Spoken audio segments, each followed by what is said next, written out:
കേന്ദ്രത്തിനെതിരായ കേരളത്തിൻ്റെ പ്രതിഷേധത്തിന് ഇനിയിപ്പോൾ നിമിഷങ്ങൾ മാത്രമാണ് ബാക്കിയുള്ളത്. യു പ്രതിഭ MLA നമുക്കിപ്പോൾ ഉണ്ട്. MLA ഒരു വലിയ പ്രതിഷേധമാണ് ഇന്ന് ദില്ലിയിൽ നടക്കാൻ പോകുന്നത്. ദില്ലിയിൽ ഇന്നലെ എത്തി, എന്ത് തോന്നുന്നു? വലിയ പ്രതിഷേധമാണ്. ഒരുപക്ഷെ എനിക്ക് തോന്നുന്നു കുറേ കാലമായി പാർലമെൻ്ററി ജനാധിപത്യ രാഷ്ട്രീയ സംവിധാനത്തിൽ പ്രവർത്തിക്കുന്നുണ്ട്.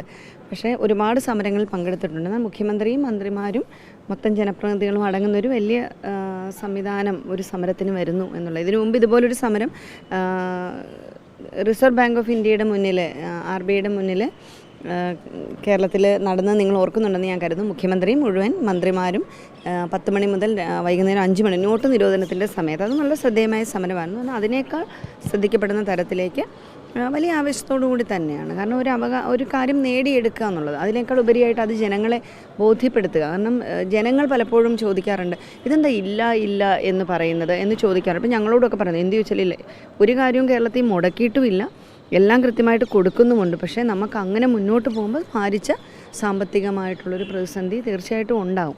അപ്പോൾ അതിന് നമുക്ക് മറികടക്കണം എന്നുള്ളതൊരു വലിയ ലക്ഷ്യമുണ്ട്. അതോടൊപ്പം തന്നെ കാര്യങ്ങൾ ജനങ്ങളെ ബോധ്യപ്പെടുത്തി പോവുക എന്നുള്ളതുകൂടി ഈ സമരത്തിൻ്റെ ഒരു ലക്ഷ്യമാണ്. ഒരു യാഥാർത്ഥ്യം വ്യക്തമാക്കാൻ ഈ സമരം സഹായിക്കുമെന്നാണ് വിശ്വസിക്കുന്നത്.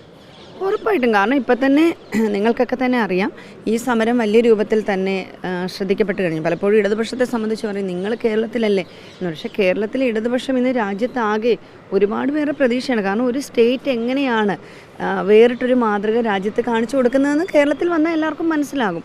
കാരണം നമ്മൾ തന്നെ പല സ്റ്റേറ്റിലും പോകുമ്പം കേന്ദ്രം ആനുകൂല്യങ്ങൾ തരുന്നുണ്ടെങ്കിൽ അതിൻ്റെ ഏറ്റവും വലിയൊരു ഉദാഹരണം, ഞങ്ങൾ അടുത്തിടെ കുളു സ്റ്റേറ്റിൻ്റെ കുളു ഡിസ്ട്രിക്റ്റിൻ്റെ ഭാഗമായിട്ട് ഞങ്ങളൊരു വിസിറ്റ് പോയപ്പം അവിടെ അവരുടെ ആനുവൽ ഇൻകം, കേരളത്തിലെ ഒരു ശരാശരി ആനുവൽ ഇൻകം 1 ലക്ഷം രൂപ പറയും നമുക്കൊരു ആനുകൂല്യം കൊടുക്കണമെങ്കിൽ. എന്നാൽ അവിടെ അവർ 30,000 ആണ് പറഞ്ഞത്.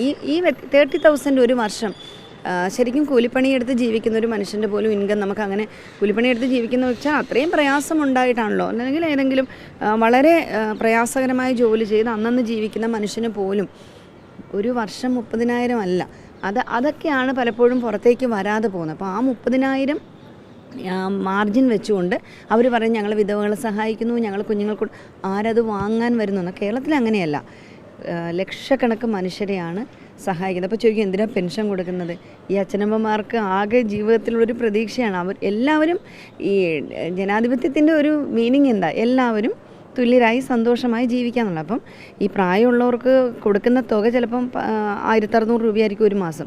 പക്ഷേ അവരെ സംബന്ധിച്ച് അവരുടെ മരുന്ന് വാങ്ങാൻ, അവരുടെ നമ്മൾ മലയാള ഭാഷ പറഞ്ഞാൽ വട്ടച്ചെലവുകൾ എന്നൊക്കെ പറയത്തില്ലേ, അതിനൊക്കെ ആ പൈസ ധാരാളമാണ്. അപ്പോൾ അതെല്ലാം മുടങ്ങുക, അല്ലെങ്കിൽ അത് മുടങ്ങിയ ഉടനെ അടുത്ത പ്രതിഷേധം തുടങ്ങും.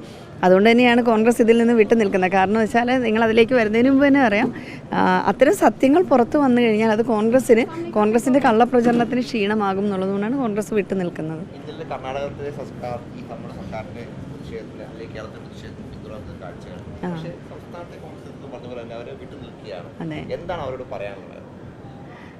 കോൺഗ്രസിൻ്റെ ഇപ്പം ഇന്ത്യയിലെ സ്ഥിതി വളരെ ദയനീയമാണല്ലോ. കോൺഗ്രസിൻ്റെ സ്ഥിതി ദയനീയമായി.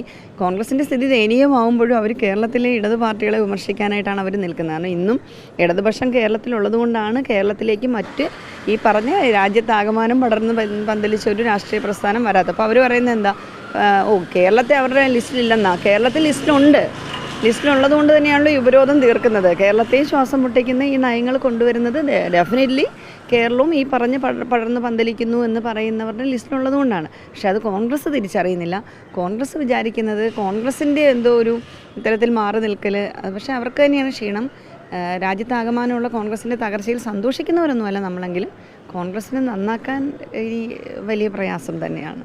എന്താണെങ്കിലും നിലപാട് പങ്കുവയ്ക്കുകയായിരുന്നു U Prathibha MLA. Video Kannan reporter in reporter Delhi.